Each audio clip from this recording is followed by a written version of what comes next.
1 Oktober 2024, anggota DPR dilantik. Sejumlah harapan berada di pundak para wakil rakyat ini dalam menjalankan tugas dan fungsi DPR diatur dalam Undang-Undang Dasar Negara Republik Indonesia tahun 1945, serta peraturan undang-undang yang terkait. Melalui peran dan fungsi tersebut, DPR berperan dalam proses legislasi, pengawasan, dan perwakilan dalam sistem pemerintahan Indonesia.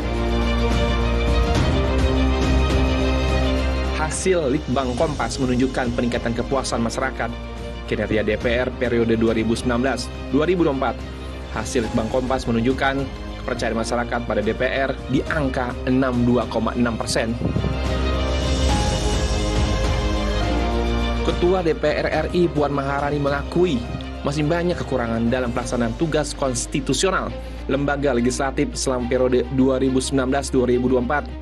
Pernyataan ini disampaikan Puan saat ditanyai mengenai evaluasi kinerja DPR RI selama 5 tahun terakhir, terutama terkait fungsi legislasi dan adanya kritik soal minimnya partisipasi publik. Puan menekankan bahwa DPR RI beroperasi secara kolegial yang mengharuskan adanya komitmen bersama antar semua perwakilan rakyat atau fraksi untuk meningkatkan kinerja lembaga.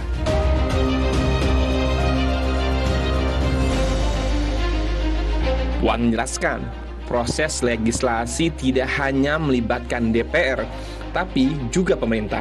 Oleh karena itu, diperlukan komitmen dari pemerintah untuk bekerja sama dan menyelesaikan tugas-tugas legislasi dengan maksimal.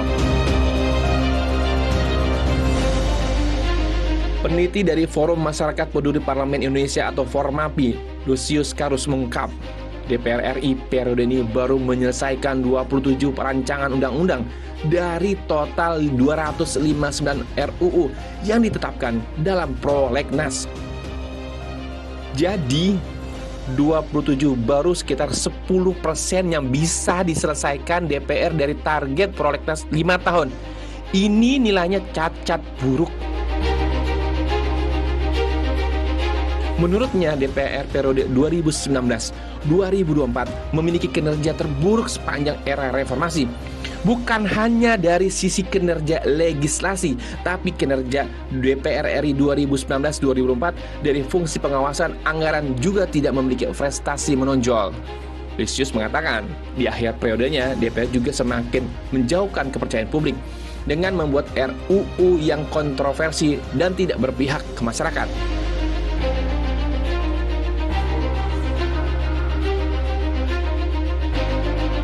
Misalnya, revisi Undang-Undang Pilkada yang membuat masyarakat marah sehingga menggelar demonstrasi besar-besaran di berbagai wilayah Indonesia. Selain itu, RUU Kementerian Negara, RUU Pertimbangan Presiden, dan RUU Keimigrasian juga disahkan secara kira tanpa melibatkan masyarakat. Nah, meski sudah ada perwakilan rakyat yang berteriak, namun hasil pemilihan legislasi sudah kita ketahui. Dan rakyat sudah memberikan mandat pada mereka. Jangan malas, jangan tidur saat sidang, apalagi korupsi. Sering turun mendengarkan penderitaan rakyat dan menjawab permasalahan mereka. Karena wakil rakyat adalah perwakilan rakyat itu sendiri yang berharap kehidupan mereka adil dan makmur.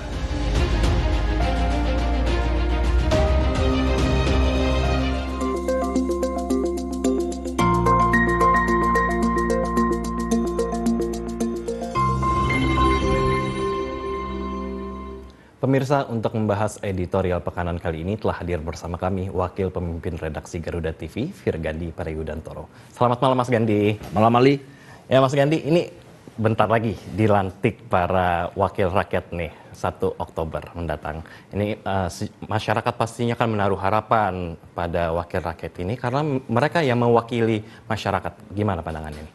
Ya, selamat malam pemirsa. Pada editorial kali ini kita mengangkat salah satu isu di mana pada 1 Oktober nanti, hari Selasa, itu akan ada salah satu hal yang bersejarah, ada pelantikan 580 anggota DPR RI dan juga 152 DPD RI yang akan mewakili masyarakat hasil dari pemilu legislatif 2024 kemarin. Dan kita mengetahui bahwa legislatif mempunyai hal yang penting dalam trias politika yang mempunyai tupoksi, yaitu budgeting, controlling, dan legislasi. Dan kita menunggu apa yang tadi disampaikan melalui VT kita berharap masyarakat menjadi adil dan makmur dengan perjuangan-perjuangan dari wakil rakyat kita yang ada di Senayan nantinya. Ya, Mas, ini ada survei dari Litbang Kompas, ini menunjukkan peningkatan kepuasan terhadap para wakil rakyat ini. Ini digelar pada 27 Mei hingga 2 Juni, jadi baru-baru ini juga digelarnya, ada di angka 62,6%. Gimana ini, Mas? Ya, kita bisa melihat bahwa hal ini menjadi tantangan untuk para anggota legislatif, anggota DPR RI, anggota DPD untuk terus konsisten dalam menampung maupun menyerap aspirasi dari masyarakat.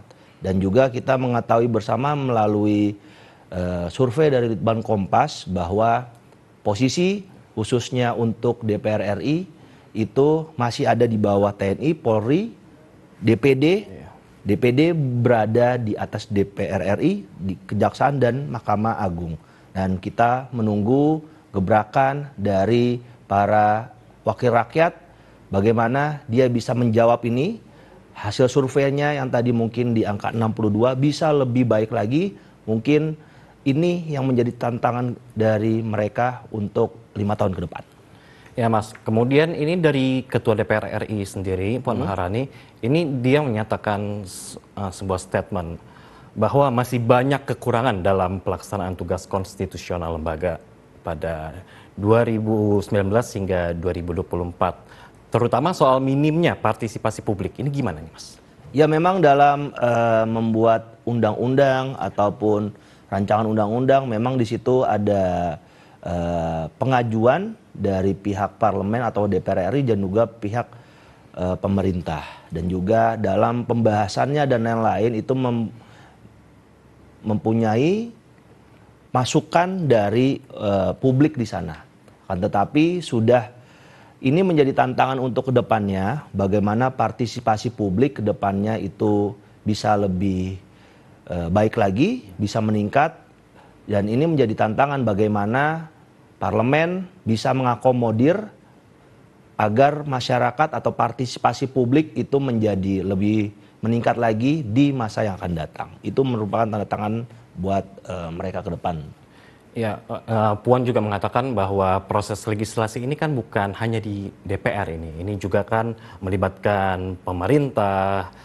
Jadi memang perlu ada komitmen antara DPR dengan pemerintah. Nah, ini untuk periode 2019 hingga 2024 ini kita melihatnya bagaimana komitmen dari DPR dan pemerintah ini? Ya, kita melihat bersama bahwa adanya komitmen yang sangat baik antara parlemen dan juga pemerintah, bagaimana dalam pengajuan-pengajuan yang mungkin itu merupakan inisiatif dari DPR, merupakan itu pengajuan dari pemerintah itu berjalan dengan baik untuk kepentingan bangsa dan negara. Akan tetapi ini juga harus menjadi evaluasi ke depan bagaimana pemerintah dan DPR bisa lagi menangkap atau menyerap aspirasi yang berhubungan dengan kemaslahatan masyarakat banyak untuk kedepannya. Itu yang perlu kita concern di sana. Ya, tapi ini ada dari peneliti Formapi ini, Lusius Karus, mengungkap ini dari DPR RI ini sendiri di periode ini ternyata baru menyelesaikan sebanyak 27 RUU dari total 259 RUU yang ditetapkan dalam program legislasi nasional. Dan dinilai sebagai yang terburuk ini setelah era reformasi. Ini bagaimana ini pandangannya, Mas? Kita harus memberikan apresiasi banyaknya publik yang memberikan masukan, memberikan kritikan untuk kepentingan bangsa dan negara. Dan ini menjadi suatu PR yang sangat besar. Bagaimana DPR yang baru nanti dan pemerintah yang baru nanti bisa menjawab tantangan-tantangan yang ada. Dan perlu kita tahu, Ali, bahwa proses yang ada dalam pengajuan Undang-Undang Dasar itu melalui tahap-tahap yang ada. Tidak bisa langsung suatu proses dilakukan dengan sesama, dengan cepat dan lain-lain. Ini mempunyai proses yang cukup panjang dalam proses yang ada, dan melakukan juga koordinasi dengan pihak-pihak terkait melalui komisi-komisi ataupun alat kelengkapan dewan yang ada di sana. Dan ini yang perlu kita pahami, yang ini mungkin kita berharap adanya sosialisasi untuk kedepannya, proses-proses yang transparansi untuk kedepannya harus ditingkatkan lagi agar masyarakat ataupun para pengamat publik bisa melihat secara seksama, secara detail proses-proses yang ada dalam pembahasan maupun pengesahan Undang-Undang Dasar yang ada untuk kedepannya. Ya, selain itu Lusius juga menyebut bahwa DPR di periode kali ini fungsi pengawasan dan anggarannya juga tidak memiliki prestasi yang menonjol. Ini kita mandangnya gimana nih, Mas? Yang tadi saya sampaikan juga bahwa hal-hal seperti ini menjadi salah satu PR yang sangat penting. Bagaimana masyarakat ataupun dari pengamat-pengamat ini harus dijawab dengan kinerja-kinerja dari wakil rakyat yang nantinya bisa dijalankan dengan baik. Ini kita menyambut baik adanya masukan-masukan dari pihak-pihak untuk kepentingan, untuk kebaikan dari Parlemen Indonesia yang nantinya berdampak sangat signifikan untuk kepentingan bangsa dan negara. Dan Ali dan pemirsa sekalian, bahwa terkait pelaksanaan ataupun proses yang ada, kita harus mengetahui bahwa dalam membuat atau mengesahkan suatu undang-undang memerlukan suatu alur kerja yang ada, mekanisme yang ada. Mulai dari perencanaan, penyusunan daftar inventaris masalah, pembahasan, hingga pengesahan undang-undang itu melalui rapat mini fraksi dan lain-lain, hingga di pengesahan di sidang paripurna yang merupakan sidang yang tertinggi dalam DPR RI. Dan itu sudah diatur dalam pasal 20 Undang-Undang Dasar 1145. Nah, ini mekanisme yang mungkin masyarakat harus tahu bahwa mekanisme alur ini memang cukup panjang dalam menentukan produk-produk Undang-Undang Dasar ke depannya untuk kepentingan bangsa negara. Dan saya rasa ini menjadi momentum, kritikan-kritikan ini harus dijawab oleh wakil rakyat. Dia bisa bekerja karena mereka merupakan harapan rakyat dalam menentukan masa depan yang lebih baik lagi ke depan. Ya, DPR merupakan harapan rakyat. Nah, Mas Gandhi, ini masyarakat menaruh harapan ini terhadap anggota DPR RI yang nantinya akan dilantik. Kita lihat terlebih dahulu. Pastinya sebagai masyarakat Indonesia, harapan kami adalah mereka dapat menjalankan amanah yang mereka ucapkan, baik itu dalam tulisan maupun perkataan hingga perbuatan. Karena mau tidak mau mereka adalah perwakilan kami untuk menyuarakan suara-suara kami sebagai masyarakat Indonesia agar Indonesia jauh lebih baik. Abang-abangku, kakak, guru, siapapun yang terpilih menjadi Dewan Perwakilan Rakyat, lakukanlah amanah ini sebaik mungkin. Karena kalian adalah perwakilan kami untuk mensejahterakan sosial, ekonomi, maupun membuat kebijakan-kebijakan menjadi Indonesia yang lebih baik, Indonesia yang lebih maju, dan Indonesia yang lebih sejahtera. Harapannya sebenarnya ada banyak, cuman mungkin bisa dirangkum ya sedikit.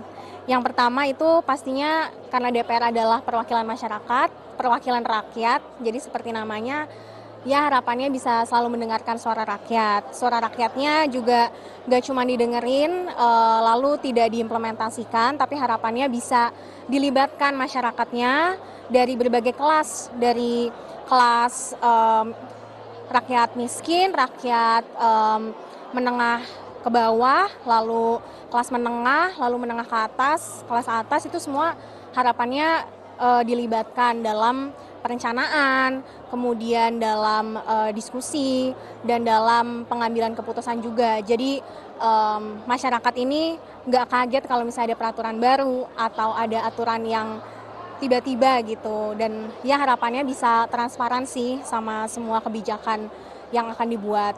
Terus harapannya juga ada perhatian lebih ke masyarakat-masyarakat kelas menengah terutama, atau mungkin kalau katanya World Bank aspiring middle class juga, karena biasanya kelas menengah ini yang suka terhimpit ya, kayak dapat bantuan sosial enggak karena dianggap kayaknya udah punya gaji UMR, tapi sebenarnya kaya-kaya amat juga enggak gitu. Jadi harapannya bisa punya perhatian ke kelas menengah, terus juga perhatian ke masyarakat adat juga, karena masyarakat adat nih penting nih, apalagi ada RUU masyarakat adat nih yang masih diproses, masih belum disahkan, harapannya bisa segera disahkan. Kemudian yang terakhir untuk perempuan dan anak, itu sih, perempuan dan anak untuk bisa selalu dilibatkan dan nggak terjebak dalam tokenisme, itu aja. Nah itu dia tadi harapan-harapan dari masyarakat. Ya tentunya masyarakat berharapnya ke para anggota DPR ini karena mereka yang mewakili rakyat nih ya. Gimana nih dari harapan masyarakat tadi, Mas? Ya, itu merupakan salah satu catatan penting untuk wakil rakyat nantinya bisa bekerja dalam merealisasikan aspirasi-aspirasi masyarakat yang tadi sudah disampaikan. Mulai dari permasalahan isu-isu terkini sampai dengan isu-isu yang berkaitan dengan anak, wanita dan yang lain, hampir dengan masalah adat. Dan ini menjadi poin-poin penting bagaimana nantinya mereka sebagai wakil rakyat bisa bekerja dengan baik sesuai dengan harapan mereka, masyarakat yang mereka sudah tunaikan pada 14 Februari kemarin. Ya Mas, terakhir ini kan anggota-anggota DPR ini kemarin dipilih langsung oleh masyarakat untuk mewakili mereka ini. Apakah mereka akan benar-benar mewakili masyarakat nantinya? Dan gimana harapan dari redaksi kita, Mas? Ya, kita mengetahui bersama bahwa KPU sebagai lembaga yang kompeten dalam menetapkan dan telah diperkuat oleh putusan MK. Jadi ini menurut kita atau menurut rakyat bahwa wakil rakyat yang telah disahkan oleh negara, kita wajib untuk mereka berikan waktu untuk menjalankan tugas dengan baik dan benar. Dan kita berharap apa yang disampaikan oleh masyarakat ataupun harapan yang disampaikan oleh masyarakat untuk bisa memperjuangkan atau menjadi penyambung lidah rakyat itu harus direalisasikan atau bisa dijalankan untuk kepentingan bangsa dan negara. Ini dengan adanya 580 anggota DPR RI, 152 anggota DPD RI, ini menjadi suatu kekuatan yang sangat besar. Kekuatan untuk kepentingan rakyat Indonesia, untuk mengawal, untuk mengawasi, untuk memberikan suatu undang-undang, dan juga melakukan penganggaran untuk kepentingan bangsa dan Indonesia. Dan juga yang terakhir bahwa parlemen yang ada bisa bekerja sama dengan pemerintah yang akan dilantik nanti di 20 Oktober. Bagaimana parlemen dan pemerintahan bisa bekerja sama untuk mewujudkan cita-cita bangsa dan negara untuk adil, makmur, dan untuk Indonesia Raya. Baik, terima kasih Mas Gandhi telah bergabung bersama kami di editorial Pekanan Garuda TV kali ini. Terima kasih.